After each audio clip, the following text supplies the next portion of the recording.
All right. Thanks for joining. Lots of questions. I wish the questions, would have been asked during the other screens, but I can't see all the chats. You have to remember, or you probably don't know, I'm actually right now broadcasting to 14 different spots, right? Including the gamer sites. Go figure. Trovo and Kick. People are watching it on Trovo and Kick. I'm on Twitch. We're on X. We're all over the place. We're on Instagram. Instagram users, welcome. Today, all right, so we wrapped up. What we did was an external strategic assessment of the all-in-one digital marketing platforms, right? And in those platforms, some of those platforms that that we used as an example in there were, let's see, I can't remember all the platforms that we were using as part of that. I think we were using Kartra, Go High Level, all these other digital marketing platforms. We said, hey, it's important to do a strategic assessment. If we're doing strategy work, you have to do an external assessment. Otherwise, just go ahead and lay out goals and objectives and don't call it a real strategy. Strategy is about understanding the market dynamics. What it is, how we're competing in that marketplace. And if you remember, everything we covered, a pestle analysis, that's the macro environment that we're operating in. It's just the overall environment. It has nothing, it's not specific to our industry, although we can make it specific to our industry, right? I put in the all-in-one marketing platform.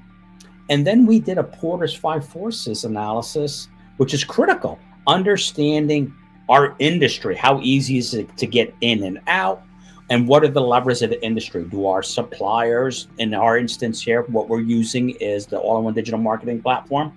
The suppliers or sources would be like Amazon, at Amazon Web Service, where we're going to host your data and that kind of stuff. Bargaining power of your buyers. Remember, this industry, the switching costs are basically small to nothing, right? The buyers have a lot of power in this industry. Bargaining power of, so we did suppliers, buyers. We also did competition rivalry, very high, lots of competition in this environment. We need to be aware that this environment, there is so much competition, may not make the best sense for us. And then we had, how easy is it to get into the marketplace? So we did a pestle analysis, a Porter's 5 Forces analysis. We did a VUCA analysis, which is the volatility, uncertainty, ambiguity, and complexity and ambiguity. We did scenario planning. Scenario planning is going to be your ace in your pocket now. That's scenario planning. It's going to look at our industry and find different factors there's a lot of uncertainty around, and it creates however you decide to code it, different possible future scenarios, right? We might have this interesting hunky-dory scenario in our little brains of ours that are biasing our decisions, but we want to, have other alternative scenarios developed for us to consider. And if we're being objective and unbiased, it's gonna be like, oh man, we didn't consider that. Remember, I got caught off guard when we were doing this analysis by how concerned the AI and the various models were about California's privacy laws and how can you comply with those, the marketing laws, and the impact it's going to have on business. So we did scenario planning. We did a market analysis, a traditional market analysis. Remember, the various large language models are live now. We can go out to the web and search those markets to see what's taking place out there.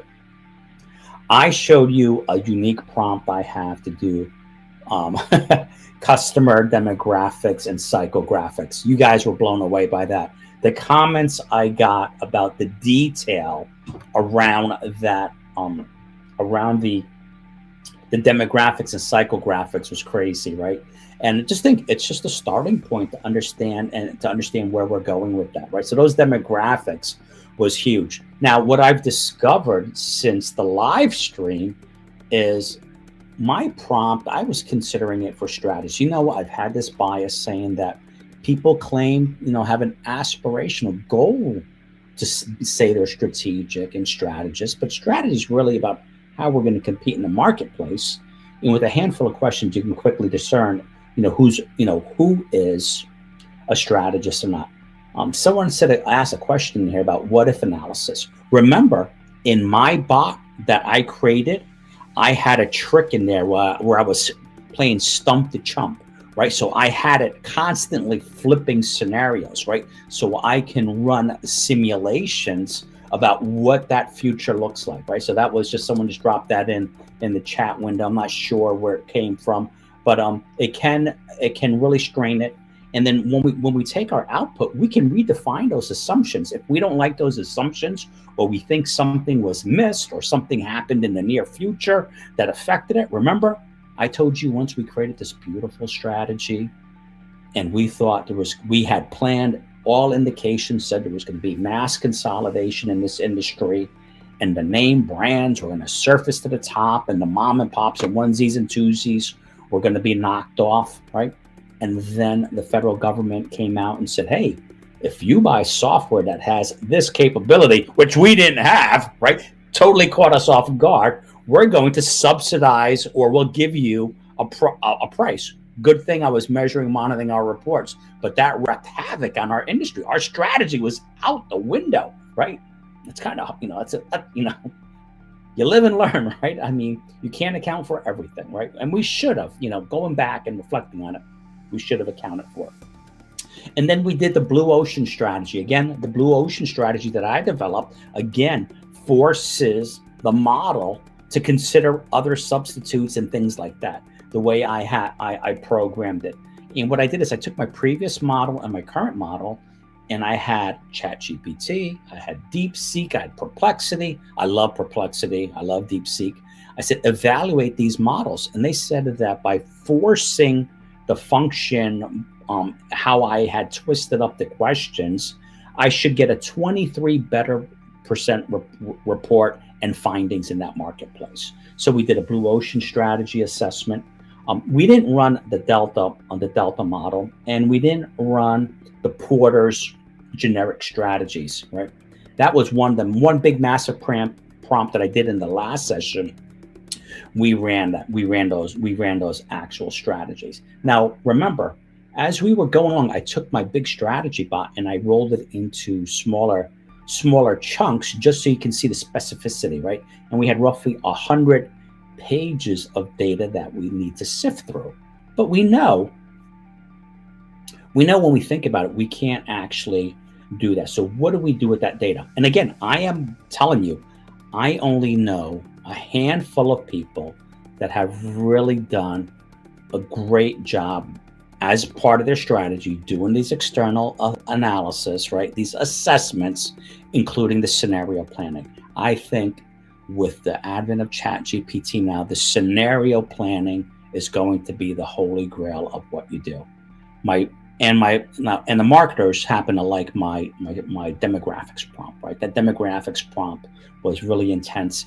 It gave you the demographics, gave you psychographics. What are their concerns? What are their fears? What are their aspirations? What's blocking these people? What sites do they search? A lot more information than your generic strategy, your strategy as a whole, right? So interesting point there. Let's so what I'm going to do is I am going to take the results that we got, and then I'm going to drop it in. I'll probably drop it into Perplexity, maybe ChatGPT, the new ChatGPT, and we can interact with it. So this is the first step, right? We shouldn't take anything that is given to us as gospel. Remember, we're thinking about the future. There's no right answer, right? There's no one predicting the future right now, right? That's going to say, here's what's going to take place in the marketplace. Here's how we're going to compete. So let me do this. Let me share this with you. I'm going to hop into this screen here, and I'm going to just give you a framework, right? Everyone has a strategic planning framework that they use, right? You'll hear the people in Lean talk about Hoshin planning and things like that. I'm talking about doing a full actual strategic assessment, right? So in the approach that I use, I didn't find one that was thorough enough or flexible enough. So I created one, and I called it the AESOP model. And what we're doing is we're assessing our market, We're doing right down here, right? We're assessing our internal and external markets, right? And then from that, we're gonna pick up a strategy. We're gonna establish our strategy and our goals and objectives. And then we're going to synchronize it across the organization. We're going to, in my framework, we're not going to talk about it today. In my framework, I want to reevaluate everybody's metrics, make sure there's nothing in there that's contradicting, that everyone's aligned. We can cascade those measures down. And by the way, the framework that I found best for cascading metrics to an organization is the OGSM framework, right? Objective, goals, strategies, measures.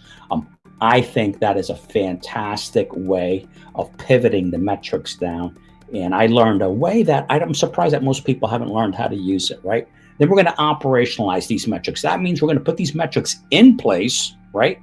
Everyone is going to understand their metrics, and we're going to be able to measure, monitor, and adjust as needed, right? Remember, I told you we saw mass consolidation in the marketplace, and they weren't buying our product, right? The reverse actually happened. If we had not been measuring and monitoring our wins that was taking place in the industry, we would have been lost. And then persist and pivot and so on, right? We want to measure. We're measuring weekly. We know what we're measuring. We're tracking our results. This is all about execution and action of the strategy. Granted, we have day-to-day operational metrics, but we want to make sure our strategy has rolled into those actual metrics, right? So this is what we're doing here, right? We're looking at our business market and our opportunities. Of course, we're going to do an internal data analysis. Everyone will do this, right? This is the easiest part of strategy. Give me my financials. Let's take a look at our financials. Let's look at our direct labor. Let's look at our indirect costs or direct costs or indirect costs. Let's look at our variable cost productivity. Let's take a look at our cash conversion cycle, right? What does that mean, right? As part of your strategy, I'm sure you're using the cash conversion cycle to understand how your business is operating. Maybe you're using the net promoter score. So you have your net promoter score, and then you have your clients, the individual clients linked up to the profitability so you can know who to move, right? And we've used all these tools, right? So we're looking at all this data, and all I'm talking about is right now is this external look that I feel, and from what I've seen in 20 plus years of the biggest gaps, right? And we have more and more. If you go on LinkedIn and start searching now, everyone's strategy, everyone's business development, yet I'm not confident from the people I speak to and deal with that they're indeed strategists. I think they're more tactical in nature. They'll get the results, right? When we're operationalizing the plan in my model, they're taking that and they're saying, okay, here's my metric. Here's how I can knock out that metric. Now, I don't know how you feel about it. I know that some people were really offended when I said that. They said, well, that's not the only definition of strategy. All right, make up your own, right? The sun comes up in the west and goes down. Yeah, sure. But we need to land on some sort of common ground that's out there. So there's that whole framework associated with using this strategy. And I think people are good at goal setting and moving on those goals and so on. But this external assessment is so easy now. Now you say, Dan, how do you know this? Well, what I did is I took some of my former strategies that we created, and I said, let me run this through ChatGPT and see what happens here, right? I was shocked. The results were actually better. And was I using ChatGPT or DeepSeek? I use a mixture of those, right? I really like DeepSeek, the Chinese model that people are all freaked out about, right? They're saying the Chinese are taking all your data. Well, the US government has it, and someone in the government's probably already sold it to the Chinese. Right? I wasn't that concerned about it, especially I'm doing these generic strategies. Now, what I would do next, and I'm going to show you, we're going to do this live together. I will take that report, and we need to understand, is it worthwhile, right? Is this report right? So there needs to be some sort of organic override, if you will, to understand how that's report, if we're doing the right things, right? So we still need to do an internal analysis and a gap analysis, right? We need to understand financially where we are, operational where we are. And then remember, we did a SWOT analysis, but that was an external SWOT analysis. We can do an internal assessment. And then we need to figure out what we believe. If this data that we got back isn't right, we can rerun it. We can customize it with ChatGPT and these other large language models. It is so easy to do now, and it's better than doing nothing. At least it's going to force you to think about different options. And I know people that say, nope, this isn't as good as what I've done. They're reluctant.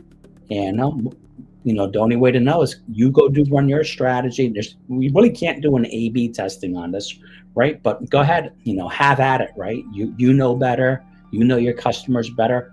But I would argue over the long run here, as we start getting the analytics and the AI and the agents, we'll know our customers 1,000 times better, especially if we start testing the psychographics and demographics that I actually rolled up, right? That was really cool. So we're going to do those things. So let's do this. I'm going to go into Perplexity, and the first thing I'm going to do, remember we ran all these separate analysis, more detailed analysis. Let's find contradictions in that report, right? Because remember, sometimes, so for instance, when I independently ran the Blue Ocean strategy assessment, I had to, and the proper thing to do, you can do whatever the hell you want to do. People are already arguing, saying you don't have to do that. But I reran the pestle analysis, so it's fresh in its memory. And I reran the Porter's 5 forces analysis, so it's fresh in its memory. Remember, my approach is a structured way of coming down, getting more and more and more information, so that when we do roll it up, we can make that assessment and that decision, right? That's the way I like to operate, and we can weigh things differently, right? So it's up to you. So I'm going to show you how I can upload this into ChatGPT and just start asking it questions about other considerations that might take place in that marketplace. Very helpful. You can, and I encourage, I think if you're working with a strategy consulting or something like that, or you're in your organization, you can build your own internal large language model with all the relevant data, have it trained on the data. You can have data documents, SOPs and stuff like that. And then you can run it all together, right? A lot of these chat bots that we see out there are nothing but knowledge bases that you can constrain how external it looks. You said, look internal, and what do we do here? It will update the data. I'm loving all the strat bots that I have. One strat bot in particular that I have, I can link it to a website or go to a website, and it will go down 1,500 pages, and it refreshes. It'll refresh the content as necessary, right? So you can build a knowledge base around it. What worked in the past, what didn't work in the past. You can look at your data, put it into a model. There's a lot of fantastic apps out there besides the large language models that does machine learning for you, that you can ask it questions and so on. So let's take a look. What I'm going to do is, I'm not sure how many of you use Perplexity. It's a great tool. Let's use it as let's see. Oh, it doesn't look like many of you are using Perplexity. So let's go. Everyone seems to be familiar with ChatGPT. Let's see how this is live, folks, right? I'm going to go to Perplexity and see how this works out for us. What I'm going to do is I'm going to upload the strategy document, and it doesn't contain everything, because I'm trying to debate if I'm going to use the prompt that did it all or the individual. We'll do both. I think we have time, right? I have time. So here's what we're going to do. I'm going to share a screen.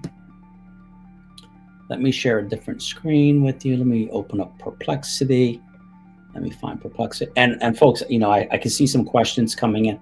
I don't know where I'm streaming to 14 different places right now. So the first thing I'm going to do is, in Perplexity, I have Perplexity Pro. This has like a direct link right to DeepSeek, right? And it's not going to time out. Remember I said when we were running our apps, I was going to run it in ChatGPT. I could have ran it in Perplexity.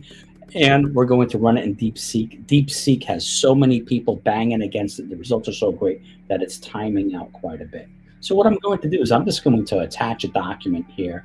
Let me attach the bigger document here. I know that this document doesn't contain the delta model and things like that. So you can see it's connected to Chat GPT. And I'm going to say review and analyze. Review the document and highlight different highlight contradictions, right? I mean, there might be contradictions in there, right? We ran this model at different times. Also, I had different creativities associated with it, right? Highlight contradictions, and we can just bang it and it's going to go. If I knew how to spell, we'd be much better off, right? And it knows, see this right here, I get that little document, it's going to run. And what it's doing, it's analyzing that document. Right now, you can see it's using DeepSeek R1. It's going to use the DeepSeek model, which I really think it's fantastic, right? So it's running, it's looking at our sources, it's analyzing the sources, and it's going to help us identify some issues. Now, here's a pro tip for you. You're doing this analysis out there. What I would do is I have a template that I use that I ask my clients. So going forward, my clients will know I'm going to be doing it this way. I have a form for them to complete. I upload that form, and it's talking about their current strategy, what they're looking at, their current measures, what they believe to be their core competencies, and we can bang it against this assessment that we did, and we could find strengths and weaknesses, and to help them better understand where they might want to compete, right? They might have a weakness that is so weak that they say, you know what, we can't compete that way. Let's think about a different way of competing. All right, so here we have a couple things. There's a conflict here with speed and compliance, conflict, rapid AI automation and adaption, clashes with data privacy laws, right? So here's might be a problem, right? The data privacy laws, I'm shocked at how much it comes up with. Scalability and fragmentation in this industry, right? So for instance, it says here, demand for low cost, efficient scaling versus market saturation from niche tools. That's the threat of substitutes. Example is, it gives us an example and it gives us an impact, right? So this is phenomenal, right? And if you didn't believe it, you can go back out and check it in Chat GPT, right? It has, and you can train it where you want it to go. Now, the new Chat GPT Pro model, $200 a month, but amazing, the resources that you can guide it to go to. I only want it to go to professional resources that have been vetted, right? I don't want it to go to academic resources such as Harvard, where we know, what's her name, Gina, what's her face over there, has had so much fraudulent data, right? Or has been suspected of having all these fraudulent studies and reports done. You might say, hey, look, ignore that data. I don't have faith in it. I don't have faith in her. Sustainability versus profits, right? So there was a lot of talk about green IT initiatives. I don't know. To me, I would wait and I would give that a lesser of a weight and so on. So here we can take a look at this and then make a decision about what it is that we're going to do. Here in the scenario planning, we had some contradictions, right? So we had AI boom versus regulatory gridlock. We knew that, right? When we did our scenario planning analysis, it came up with these contradictions because it was creating 4 extremes for us. So this is all good, right? It found it. It's true. We like it, but again, folks, let me check the chat window here. If you have a different spin on it that or that your organization is betting on, you have some sort of special secret sauce, have at it, my friends, right? There's going to be an organic override here. So all those are things that we expected. Strategic implications here, right? Prioritize ethical AI frameworks, right? I think there's a whole lot of hooey around this ethical AI frameworks. I have no idea what that means and what it looks like. And as a matter of fact, folks, 8 p.m. Pacific Standard Time, Elon Musk is going to roll out his new Grok model, right? His new large language model. I have been using Grok all along, but it has a smaller output window and a smaller input window, and it's been fantastic, right? So Grok is another alternative. diversify revenue streams to offset compliance costs. Let's see, invest in workforce reskilling and balance automation with human oversight. See, I would have a problem with this. I'm done with the human oversight. I think these large language models are going, as you train them, right? So for instance, I have a chat bot that runs people ask it questions. Number one, the critical thinking, how people ask questions is horrible. So we're going to need a lot of training in that. But as the responses and things come in, I can constantly tighten up the response to that chat bot, if you will. So here are some considerations. Now, we can say in here, look, like let's say we're a company. Let's see, our company, and remember, it's looking at a particular industry. It's looking at the all-in-one digital marketing platform. Our company is currently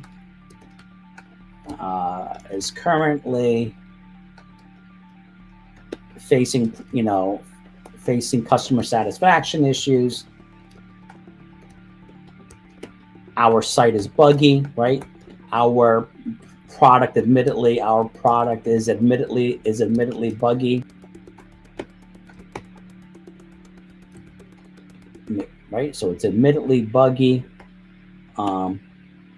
Automation is way off on the horizon. Automation is in the way off, and I'm going to say way off in the future because they got to take care of this. Way off in the future, right? What recommendations do you have? What recommendations do you have for me? And don't worry about the spelling, right? So it's going to go out there and do the stuff. But if you have a template, and if you're a strategy person, I'm sure you have a template, the customers fill it in. You can push that template against this, and you can identify the strengths, weaknesses, opportunities, and perhaps using their core competencies and their skills, help them find a blue ocean strategy, right? And that's a big buzzword, but done correctly, we can do that. So here, immediate stabilization plan, fix core products first, right? So if we're developing a strategy, we want to make sure we get these core bugs fixed, right? So if you think you're going to start building AI and automation into your platform, which we know is critical, right? That came out as the most critical thing to compete in this industry. Be transparent for your communications, medium. So this is saying, here are the things you need to consider. And again, you can override this and say, we're going to do something differently. Here's a phased approach. And then we can start turning this into KPIs. So again, what we're doing is we took our strategic assessment, which was done by a large language model. That large language model could have been trained on your personal data or on other data sources. It could have had your intuition. I don't want to say biases, right? Because this is intuition. Your intuition building it, and it's going to help develop these models for you, right? These NPS scores. NPS is the most incorrectly used metric I see. To me, it's a two-dimensional metric. You start calculating your NPS score, but you also need to understand the profitability associated with that customer trying to improve the detractor that's not profitable, may not be worth your time and energy. So that's how we can start using this document. And then you can say, great, put a time frame around this, give me other key measures. But remember, right now, this is just the external assessment, right? So as we move forward, we can do the other stuff is easy peasy, right? Looking at your financials, where are we? And again, looking at your cash conversion cycle. Everyone's doing that, looking at their cash conversion cycle, breaking it out into ITO and OTR or OTC. I know some people use order to cash instead of order to remittance. Fine, right? Get those metrics, lay them out. The Lean Six Sigma stuff, that generic stuff, especially that lean stuff, anybody can do, right? We're going to look at our processes and things like that and start looking for continuous improvement. But remember, this is about breakthrough work and understanding where our market is potentially going. So I just wanted to roll this up for you to show you what it looks like.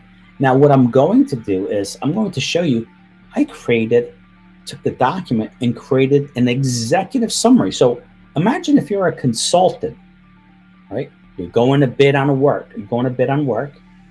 This is going to help level set you and help you understand your potential customers' market, right? It can help you think broadly, give you some things that you may not have considered. So I encourage you to do this. Now, I also had someone reach out to me from the government space. As you know, a bunch of government employees, and I trained a lot of people in Six Sigma in the government, and have they're out of work, and they're like, hey, you know what? I'm considering learning or putting. I have some special sauce knowledge. I want to create a course, and I have to figure out what kind of platform to do it. So this strategic assessment, although it's not intended to be, I didn't intend it to be. It can be used though. People are using this when they're evaluating a product, one of these products that they might be looking at. So I think that the number one product rated was Go High Level or ClickFunnels. So they might say, hey, all right, let me go out and here's how they racked and stacked. Here's the price. Here's the things that the strat, that we think is going to happen in the future. Will these products, help us compete? So what I did is I'm going to show you. I'm going to flip open another document, and in that document, it's the actual. Give me a second to find it and open it. I hadn't planned on doing so, but what I did is I said, all right, create a basically like a 7-page document for me, right? To help me understand what this industry is going through. So, and what we'll do is we'll go through just so you can see what it looks like. And again, this one pager, right? I said, hey, we'll just share it. There's no secret sauce here, right? This is, we're doing this for fun. Like, share, screen, give me some kudos, right? LinkedIn. I got like 23,000 people on LinkedIn there. So here, let's take a look at this, right? So I had it generate a report for us, right? Again, this one pager might be all that you actually need. So it says, all right, here's the industry. I put this in here, right? Read the warning at the end of this report. Let's just go to the end of the report here, right? A warning. This is an overview of over 100 pages of a document, a detail, of an analysis, right? You need to get more detail. Don't take this document, this short document, and think you're going to sell it to someone or implement a strategy based on this, okay? So let's take a look. This is very, very high level. Remember, this is over 100 pages long. So it talks about the tools that we used. It talked about some of the platforms that it considered, right? ClickFunnels was like one of the platforms that it thought was forward-looking. Kartra was another one. Go High Level. Remember, at Go High Level, if you start asking it questions, it loves Go High Level. It's saying, although they said, I haven't used Go High Level. I haven't used any of these any of these 3 platforms here. They said it can be confusing and have a tough learning curve, but it's an up and comer in the industry. And I think between, we'll see what else it says, right? So these are all the studies that we did, right? So this is what we should be doing in strategy to understand what we're doing.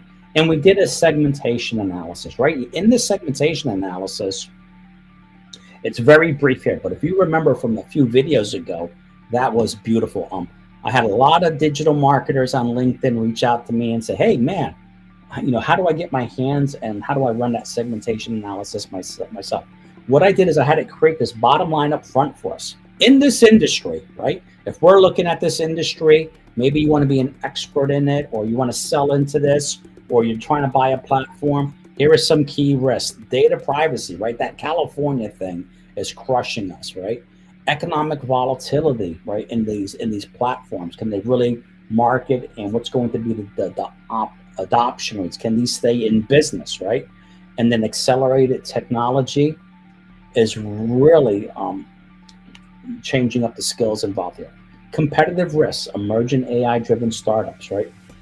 You're seeing with the creation of these AI bots, agents, and automation, it is becoming easier and easier to create software. Also, with advancements in APIs, right? Advancements, API was critical so we can connect to other things. It was crucial. Threat of substitution from modular products. So again, we have the AI startups.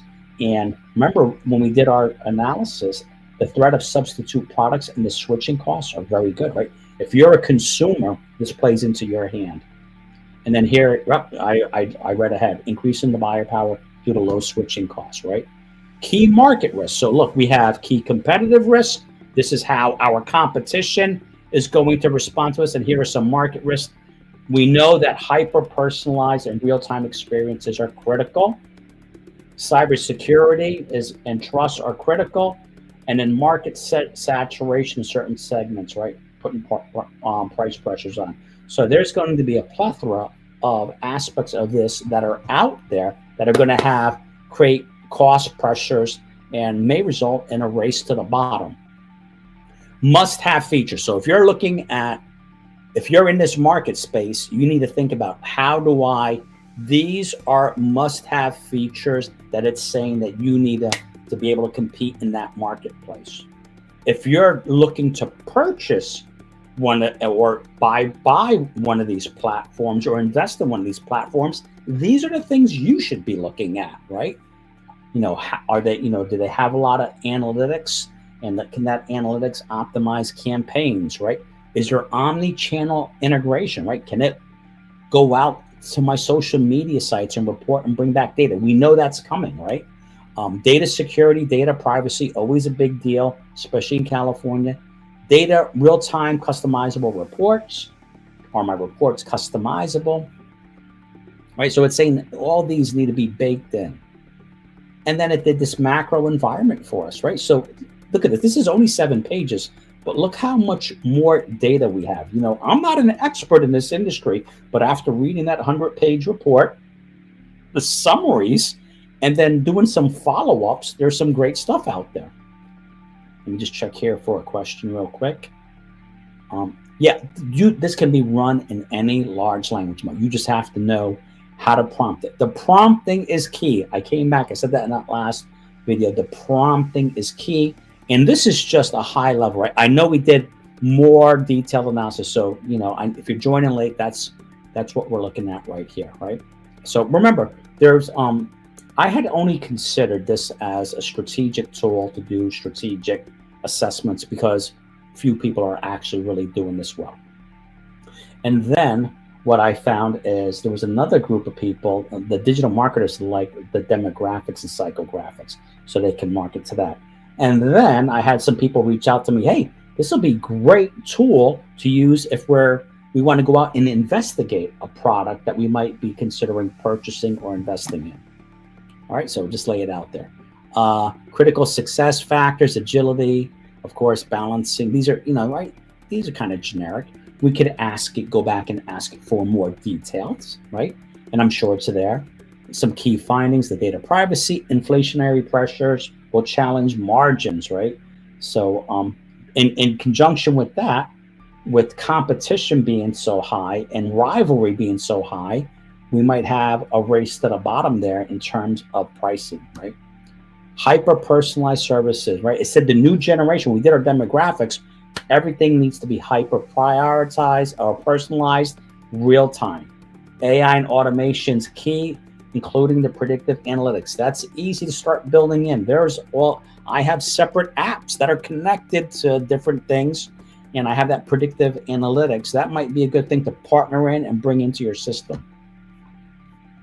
Critical detailed recommendations, right? So you didn't see this in the last report. Develop AI-driven compliance automations, right? Implement dynamic pricing, right? You got to figure out how you're going to compete in this highly competitive market where there's low switching costs, right? And there's a ton of that competition is going to force that down, right? And here it says establish partnerships. Again, I think this green energy and these data centers, I think the eye is going to come off this, and people are going to be more focused about the energy that's consumed by developing these large language models and getting these responses. You just think about it. We had the same effect with blockchain, right? Blockchain is so computationally intensive. It uses a lot of energy and is slow.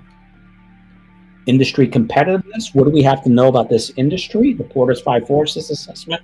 Critical success factors, right? Continuous innovation to reduce churn. It says it believes that this industry, with so many the ability for new entrants to come in, and the rivalry that we're going to see, and the low switching cost of your whoever purchases these products or services, you're going to find out that you're going to have to figure out ways of keeping those your existing customers in. And then the strategic ecosystem of partnerships. If you can't build it yourself, you're not good. You might have to partner, but again, remember, you have to have the ability to get that data. So we're at a crossroads here where we can start linking a bunch of systems together, but that data is what's the real gold, right? Intense competition. Buying power is high due to low switching costs. We know that low barriers of entry to get into this game right now is really easy, or it's going to get easier. Detailed recommendations. So again, think about it. If you are a consultant, man, this is some gold here. If you're a strategic planner, you need to take these into consideration. And if you're thinking about buying a product or service, this might be on your list of options that you typically don't see being rated. Did some market research and segmentation analysis. Now, this summary really played down the segmentation analysis. A lot of people loved that detailed demographics and psychographics that we were actually looking at. So again, we have this little one pager, really nice for us to follow through. And again, this is a summary of that 100-page document that we used. There's going to have to be some sort of organic override. You might say, no, this isn't really a consideration. We don't believe it to be the case. Substitute it with something else, or eliminate it and rewrite the report. There's a lot of things. You can do a lot of once you have this data, the ability to do a what-if analysis, even though I have it basically broken in, is fantastic. And a little trick for you. If you're halfway decent at coding, you can use one large language model and pit it against the other, or you can have one large language model with one bias and another for bias. And if you know how to code it, you can have it go back and forth and ask it questions. Really, really cool stuff. Right?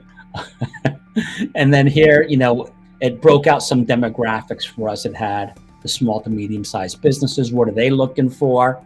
Larger enterprises, what are they looking for? So based on where you are or who your audience is. Agencies are looking for this white label customization, right?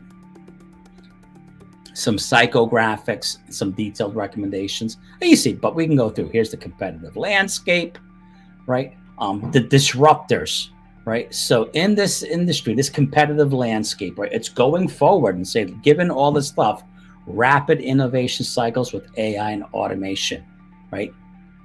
If you're not in the game with this already, and you're going to fall way behind, because I believe that this AI and automation is exponentially improves products and services, right?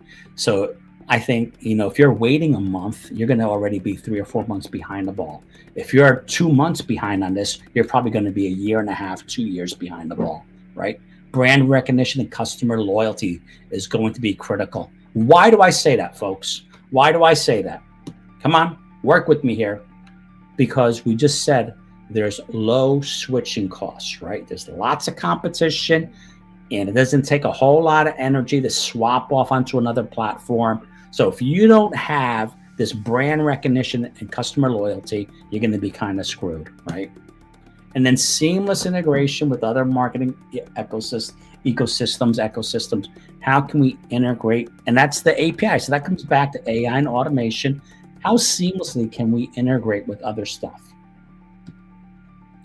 And then it says here, we can check this. This here, I cut out all the sources. So remember, it went out and sourced the documents, right? It tells me where things are, right? So ClickFunnels and Kartra have roughly half of the market.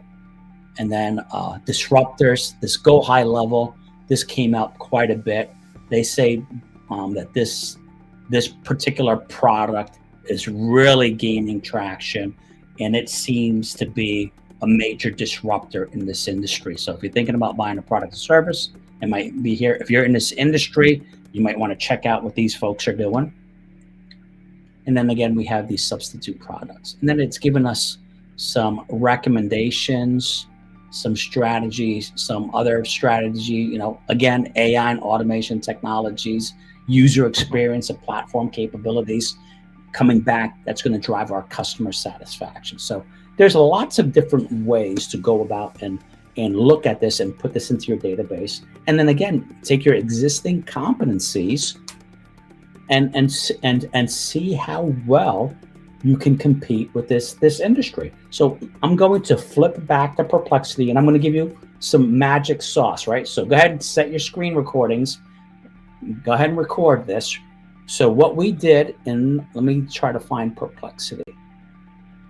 I can't see. Is that Perplexity that we're looking at now? Hold on, let me find Perplexity. I think I shut it down. Let's see. I want to make sure we're seeing Perplexity right here. I think this is Perplexity. The system I'm using is great. Hopefully, let me do this. I'm going to stop sharing everything, and I'm just going to come back and reopen Perplexity. That way, I want to make sure you see this, right? What you can do here, right? Giving away a little secret sauce here for you. Give me a like, share, comment, whatever, however that works out. Let me find out review. We're going to grab this. So remember, we just uploaded our document into Perplexity, and we were asking it, to find contradictions for us. So folks, pay close attention here. So if you are, we're going to do two things. We're going to say, let's assume we're in this marketplace. I have a company, I compete in this market.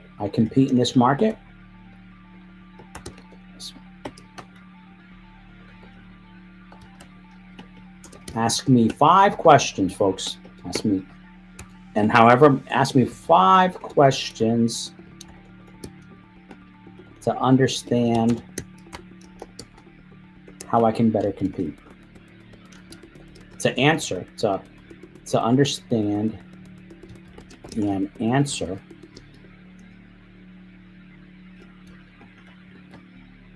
to answer. I'm just going to forget the grammar, right? To better compete. So, right, you put it in here. It's going out. It's going out to the web. It's going out to DeepSeek. And it's already, if you don't know what to do, right? And if you're a strategist, shame on you. I'm just kidding. Give me a buzz. I can help you navigate this. It's going out. It's getting all these beautiful resources for us. It's going to start developing a set of questions for you to answer and put back into the model. And it's going to help you refine your strategy. Really cool, right?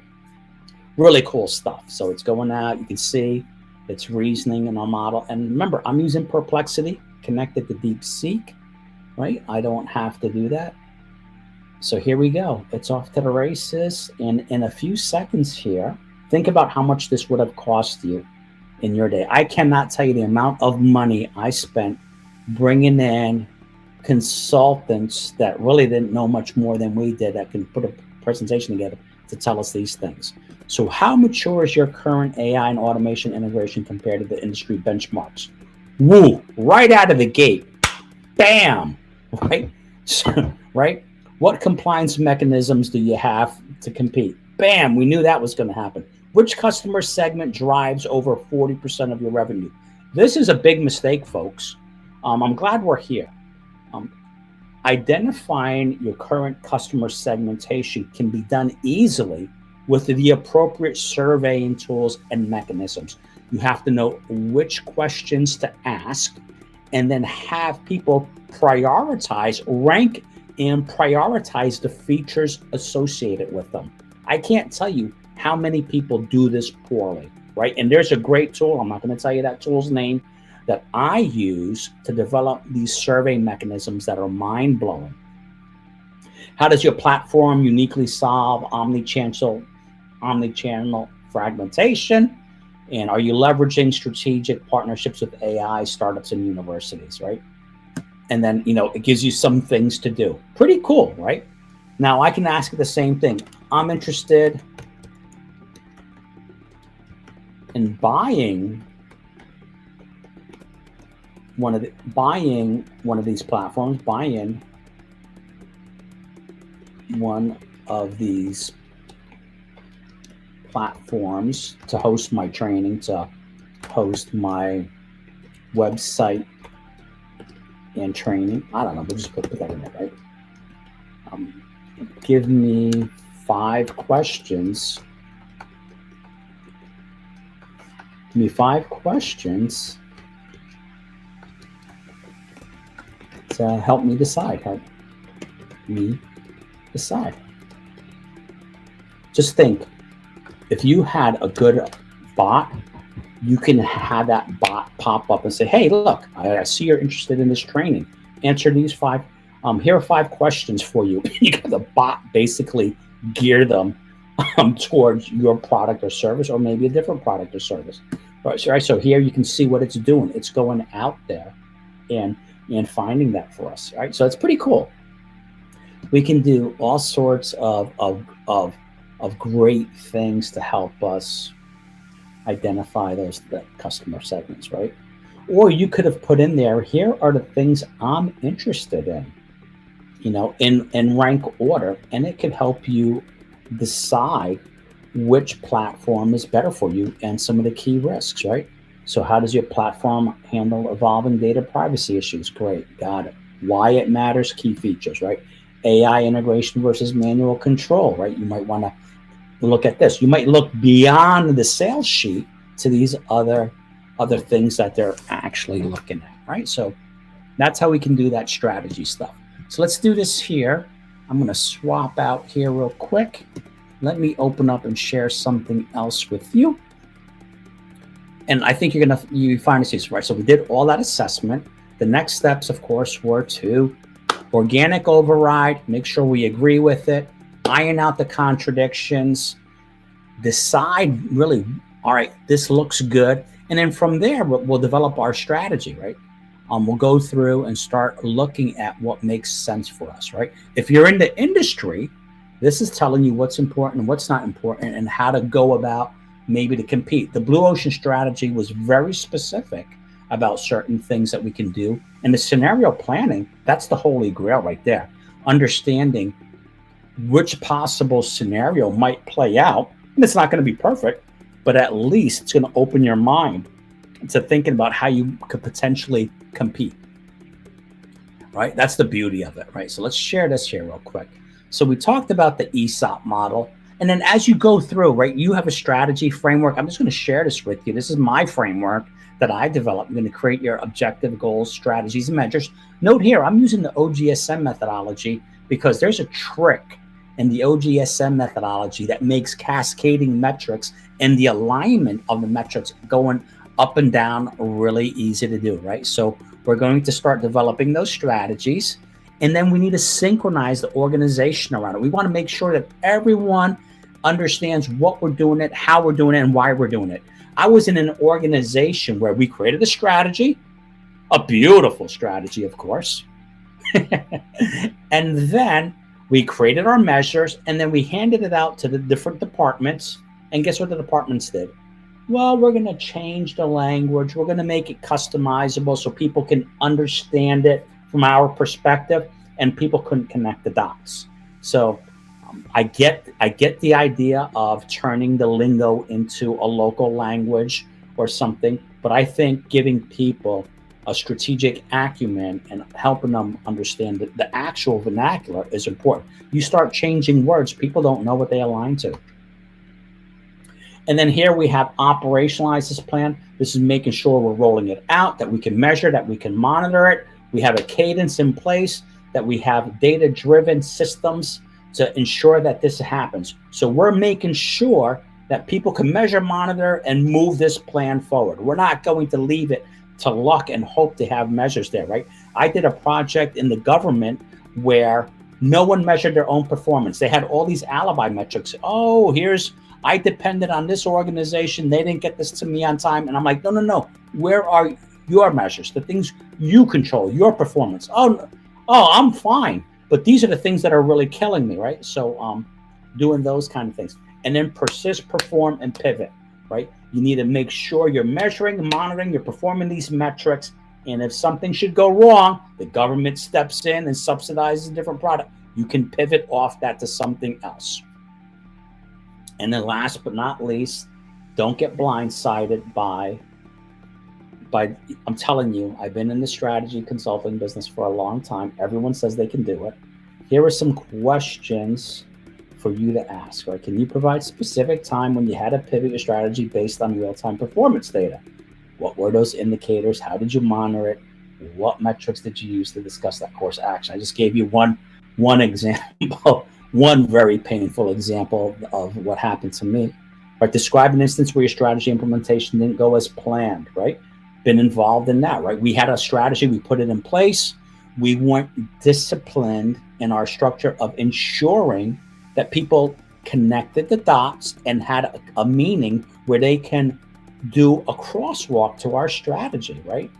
So we had to make sure and perform these town hall meetings to say, here's what you're responsible for, and we had to switch up our methods.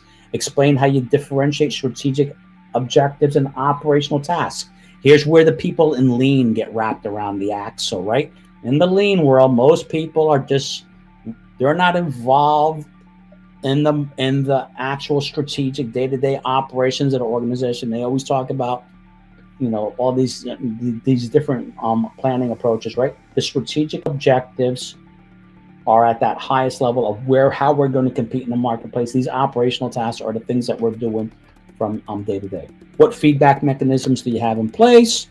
And then how do you quantify the impact of your strategic decisions on overall performance, right? Can you walk through how we can track these metrics? One of the things I think works well, again, is that cash conversion cycle. Since everyone uses it and everyone knows it, right?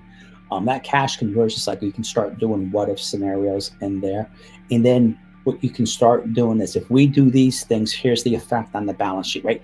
Your rookies are gonna take you to that P&L statement, the profit and loss statement, and hone in on that. We're looking at the balance sheet. That's telling us what the company's worth, right? So those are the things that you have there. So all right. I just wanted to put a bow on this, right? We did that strategic assessment. It was over 100 pages. What we had to do is we had to summarize it. We had to break it down and summarize it to understand understand the key things so we can understand it easily. We also talked about, we can't take it for face value. There has to be some sort of organic override. What do we believe? Is there something new in this marketplace there's a new dynamic that we need to consider, right? That might influence the market. Do we know that we have maybe some secret sauce that we're going to launch? It's going to give us a competitive advantage that no one's seeing, right? Do we pay off a senator or a congressman and we know we're going to get that big contract so we don't have to worry about it, right?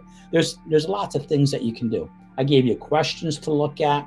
And then, of course, there's that framework. So I just wanted to make sure that we put a little bow on this for you and to help you see how easy it is with the right prompts and the right thinking to do a good external assessment of your industry and marketplace, because that is what I see often missing. And people like to use that aspirational word of, I'm strategist, I'm strategic, I do strategy work. You go on LinkedIn and ask these 5 questions. Hey, I'm looking for a consultant. Can you answer these 5 questions for me? People be scratching their heads, right? Hey, is that a stump the chump question? It's not, right? It's the scenario planning. Oh my God.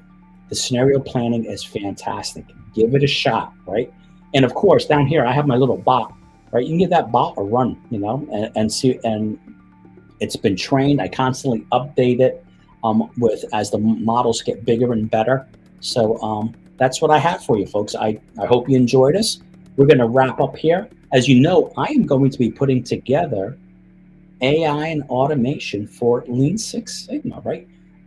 There is so much we can do with the chat bots in the Lean Six Sigma world and use that. It's amazing, right? I have a book of prompts, and of course, I have my bot created that answers all the questions for me of quick little ways that can help you remember some of the tools, right? Let's be honest. The Six Sigma world isn't what it used to be back in the day, the GE days, where your master black belts were had heavy strategy background, heavy finance training, right? They can do the crosswalk from the operational metrics to the financial statements. They knew statistics up in and out. They knew how to, how to ask the right questions to see if they're being deceived, right? And a lot of people have forgotten that, right? As much as we say data driven, you start talking about statistics and data and stuff like that, people's eyes glaze back in the back of their head. And even I can look at my prompts, people asking questions in my prompts, the critical thinking's not there, right? So you can have this as, unfortunately, we'll have to use it to lean on and to compensate for some of those skills. And, I don't expect everybody to remember how to do a binary to logistic regression analysis, right? Just go in there, ask the bot, it's going to augment it, and off to the races we go. So, folks, I hope you enjoyed this. Any questions? Drop me a chat, and we'll see where do we go from here, right? And happy strategic planning. I hope you take advantage of this. Don't be afraid of AI, because either adopt it or be replaced by it, and I'm convinced of that. So have a great one, folks, and we'll see you in another live stream. I'll be doing probably one on AI